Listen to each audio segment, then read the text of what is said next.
Welcome learners to the course on renewable energy, and today's topic is the tidal energy.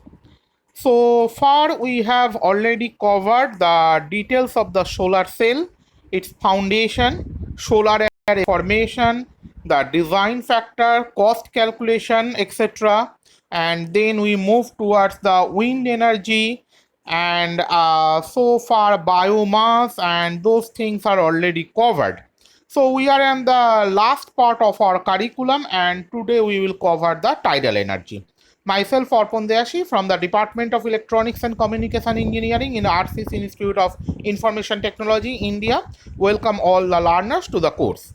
So, what is tidal energy, or better to start with the fundamental terminology called tide, from where the tidal energy basically comes. So, what basically tide is? Look out, I am just trying to describe with a sphere and some vectors. So it is nothing but the rise and falling of the Earth's ocean surface, because you know that ocean is not basically flat. It goes upwards, comes downwards, and again like that. So it's a undulation. It's a continuous sort of movement.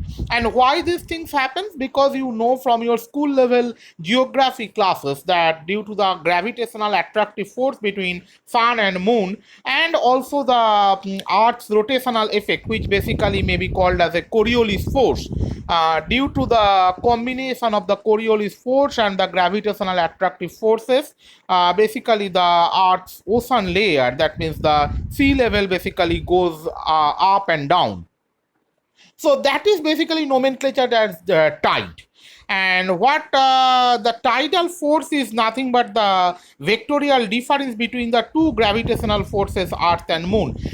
So it may be added up, it may be subtractive, or you have to take the vectorial components that is resolving into some orthogonal components and then taking the effective value. So basically it just moves, varies with respect to time throughout the day, the 24 hours. And the tidal force is not a static quantity, it's a dynamic quantity. It always varies depending on the position of the moon, earth and sun. So once we know the tide and tidal force, we have to go to the next topic, that is the tidal wave. What tidal wave is? If you consider the case of Earth and Moon, where I am showing in the figure, Earth is shown as the blue and Moon is shown as the brown sort of figure. Due to the attractive force of Moon, the amount of water, or basically the sea water, gets takes a elliptical sort of shape. That means it sometimes goes high and sometimes goes low. So when it goes high, we can call it as a high tide, and when it goes low, we can call it as a lower tide. And every day you will find two high tides and two low tides. So time interval between two consecutive high tide and two consecutive low tides is basically 12.4 hours, or if you say the time interval between one high tide and one low tide, that will be 6.2 hours. So it's not exactly 24 hours duration. If you actually calculate, it will be very close to 25 hours. But sometimes what I'm considering the value of 6.2 hours between the low tide and the high tide, it's nothing but their average value I am taking. It may be less than that. Obviously, if you have to fit in your 24-hour scale, sometimes it varies between 5.7 to 5.8. Sometimes it goes up to 6.4 also. But that is the average value, that is 6.2 hours between a consecutive high to low or low to high, vice versa. So once we know the tidal wave, then we have to divide into two formats depending on the position of Earth, Sun and Moon. And what are the two things? One will be called spring tide, another will be called nip tide. So first let me explain what spring tide is.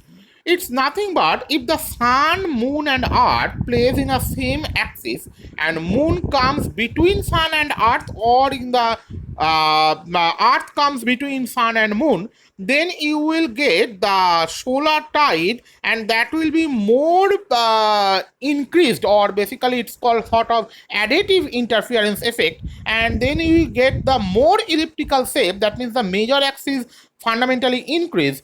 So that is basically called as a lunar tide. So Once you get the elongated eclipse, then you will get the major axis will be a combination of both solar tide as well as lunar tide. And if the moon goes between sun and earth, it will be called new moon. If the moon goes outside of that, that means if the earth comes between moon and sun, then the moon will be called full moon. Now in both the new moon and full moon positions, you will get the lunar tide as well as the solar tide, and they have the additive effect. So the gravitational attraction, basically sun and moon, both the things combines, and then the tide will be called the spring tide.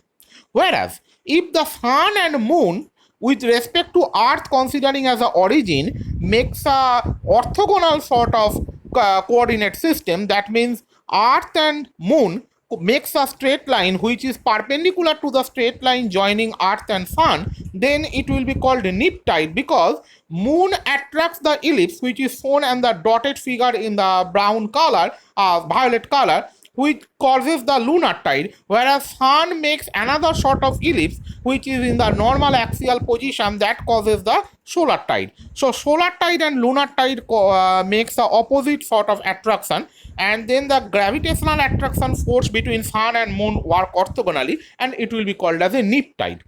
So you may remember the position of the sun and earth and moon for the string tide and spring tide and nip tide, and those are the two fundamental considerations. We will come when we go for the tidal barrage and other factors. We have to consider all these important points while designing a barrage system. Next, I am moving to the tidal energy generation.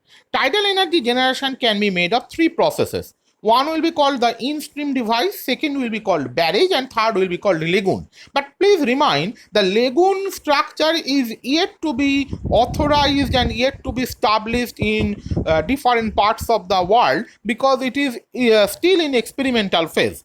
So first I am going to the in-stream device. What of the in-stream device?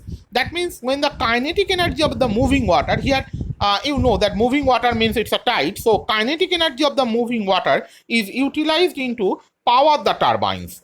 So that is called in-stream device. And there are the shorter and stronger blades.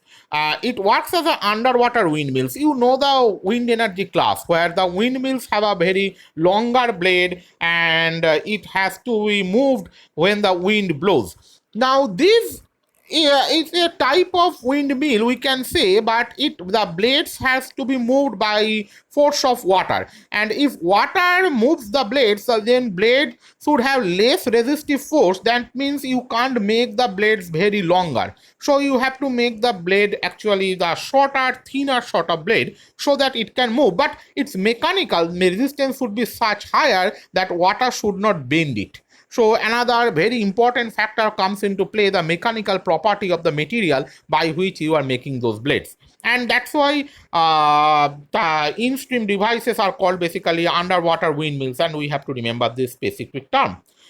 This setup can be gradually scaled up in the form of array. Normally people started with one or two in-stream device, putting inside the water, and then found out what is the value of the tide, how much energy can be generated, and once people are satisfied with that, then they put a series or stream of the windmills with a periodic gap, and that array however it combines an additive manner, so the effective amount of the tidal energy which is obtained, that will be much higher.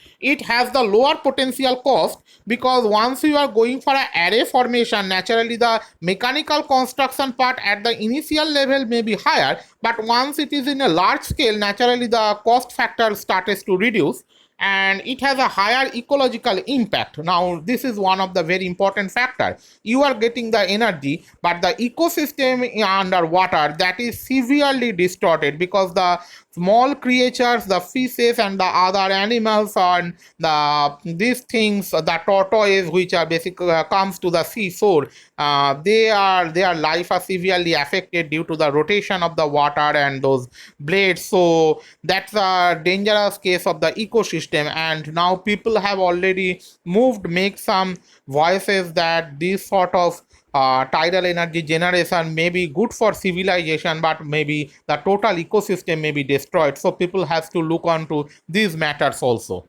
Now the second point, people are going for the barrage, which is the most effective type of tidal energy generation so far till 2020, and it's a type of bigger hydraulic plant built at the bay of the seashore, and it basically uses the potential energy difference between high and low tides. So there is no kinetic energy consideration. Kinetic energy consideration is for in-stream device, whereas the potential energy difference for the barrage cases. Now, what is the potential energy difference? Higher and lower tide have a difference in the magnitude, and that difference in the magnitude is considered to make the energy generation. I will go for the details of the basin concept in for the barrage a little bit later. But as a fundamental, I am saying that is the uses the potential energy difference between higher and lower tides. The cost of the installation will be always higher compared to the in-stream devices, because you have to make the secure basins in order to generate it. And nowadays people don't use single basin, people use the double basin, so cost is much more higher compared to a single basin. So cost of factor is relatively larger for this tidal energy generation, and it has also a larger ecological impacts, because when you make the some sort of water stagnant and again it flows naturally, it basically disturbs the normal water flow in the sea, and that's why the ecological impact will be larger. The third concept is the lagoon, which is a type of small barrage built at a lower cost, and it's a self-contained structure. So it doesn't cover a larger area, it covers a smaller area, and it is a combination of both ebb and flood. I will show the ebb and flood with a detailed diagram, and I will explain their processing operations also. But first remind it, and the cost and potential impact are still lower, but it is in the experimental phase. Not very much large number of lagoons you will find in the art. So it is still people are experimenting on, the papers are published, some researchers are going on to the ecological impact, some people are going to the what is the amount of electricity generated. These things are in the experimental phase, so maybe after a few years we may find very good quality of lagoons which are giving enough amount of electricity for a civilization purpose. Now I am going to explain the case of the working principle of the barrage. So how the barrage basically works, I am coming to the step by step. It operates during both the ebb and flood, and it consists of the turbine, sluice gate, and barrage itself. So what barrage is? Barrage basically holds the water back during high tide, and when the low tide, it releases the water through the sluice gate. Sluice gate is opened, and the turbine and generator at the time of the water flow produces the electricity. So I am showing the diagram here now. This is the turbine, and the yellow vertical lines are the sluice gates. So when turbine rotates, when the sluice gate is opened and water goes from ocean to the basin or basin to the water, the first figure on the top showing the water goes from ocean to basin, and basin is completely filled up. When now the tide is low, then the lock gate is open and water goes from the basin to ocean, and at that time turbine produces the electricity. So it is not a continuous manner, it is a discrete manner. However, some amount of electricity is generated, and the major advantage is it doesn't produce the greenhouse gases, so people are effectively considering these factors. Now I am going to the more details of the ebb and flood. Look, the water level and the basin level I am considering. Now at the high tide, the level of the water will be higher than the compared to the basin level, and sluice gate is closed. Now when people are going to the lower tide, naturally the water blows low and low, and it goes to the flood tide. So that is the generation time, and the basin starts to become empty, and the water is released up. So again, after basin becomes empty and ocean level goes high up, then again you have to send the water from ocean to basin. So it's nothing but a periodic manner, and once people have make the theoretical calculation, they find it's a very good sinusoidal sort of wave, and that is the sinusoidal wave shown in the green color. And if you take the approximate data with respect to basin, that is shown by the orange color, where there are some dots the available So the positions, which basically the dots given when the basin is closed, when the water goes inside, when it starts to become empty, when again the fluid gate is closed and again the water is coming inside the basin, and that's the thing. So ebb is nothing but basin when it is filled up with incoming high current and sluice gates are closed. It's basically one directional. So outside water level is low enough, then gates are opened so the water can flow out and the turbine will rotate. That is basically ebb. But in the flood, that concept is just opposite. Basin is emptied with low tide and sluice gates are closed. When water level is outside high, then gates are open and allows the water to flow inside through the turbines. So turbines make two types of energy generation. One is from when the water goes from ocean to basin, and in another case when the water goes from basin to ocean. So when the water goes from ocean to basin, it will be called flood, and when the water goes from basin to ocean, it will be called ebb. So these are the two important factors we will consider when I will go for the barrage details. So next I am going to single basin tidal energy system and the double basin system. So now in the figure showing in the right hand side, I am showing the single energy basin system, which is the open water, and the sluice gate is shown in the figure in the barrage, and that is the enclosed basin, and the turbine is associated with that. So it is the powerhouse that is situated at the mouth of the single basin, that means at the sluice gate. The turbine only operates when during the discharge of the water from basin during the ebb. Naturally, if water discharges from the basin, that will be the ebb cycle, and during high tidal basin, again the basin will be filled. So power generation is intermittent, that means it only generates power when the water goes from basin to ocean, and it cannot meet the peak power demand. So in order to meet the peak power demand, people are going for to a double basin system. What is that? That there are two basins at different levels and sluice gates are provided in the dam. So upper basin is filled during the higher tide and lower basin is emptied during the lower tide. So naturally, therefore, it creates a permanent head for turbine to operate continuously. So when one basin is filled up, another basin becomes empty. So naturally, you have to operate with either of the basin at any time. So naturally, the time consumption when the turbine basically works, the duration increases, and that means you are getting much higher amount of electricity. So power generation is almost continuous. I can't say exactly continuous for 24 hours, but it is more or less continuous. And peak power demands can be made by pumping water. So if the water level of the tide is not so high, or if it is not at very good sometimes because of the Earth's Coriolis force and the gravitational forces, then you require the pumping mechanism that should be associated. So that means you have to make a pump between the lower basin to upper basin, and that also makes the upper basin filled up and lower basin empty so that it can work for the turbine. But to operate the pump, you require again electricity, and that also increases the cost of the double basin system. So what are the uses of tidal energy now? So it is for basically tidal electricity generation. Then mechanical crushing of the grains in grain mills. Basic people use the tidal energies actually. So all the grain mills which are you will find close to the seashore are using the tidal energy. And tidal barrage can be also used to store energy because you can store the water. So when you require, you flow the water, and that means you are storing, you are making higher potential, and when it goes on, then the turbine will rotate. So at the time of demand, you can generate the tidal energy.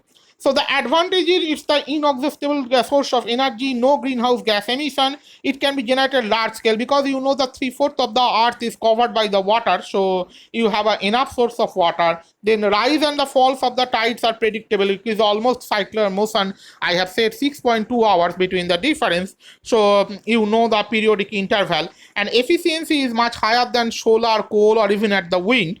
And installation, once you have installed it, that time the cost is higher, but after that the maintenance cost will be really low. And it is the fuel is not required for the operation, so longevity of the equipment is also very large. But the problem is that you have a higher construction cost at the initial level, then less sites are available for construction cost because associated with expensive transmission cost, because if you make it far away from the city, then there will be huge cost to bring the energy to the actual electrical energy for the civilization purpose. And there is unpredictable sea waves sometimes can destruct the power generation units, because you know the tsunamis or very high sort of sea waves may damage these the turbine, so you have to again replace it.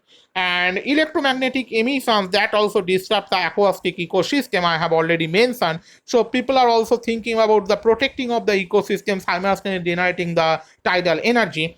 And there are the frozen sea, the weak tides, or the straight shore lines. That means the low tidal waves can make some sort of damage, and at the time you can't work with both high basin and low basin. At the time the turbine remains idle and you can't meet the demand. So there are some drawbacks also associated with the tidal energy.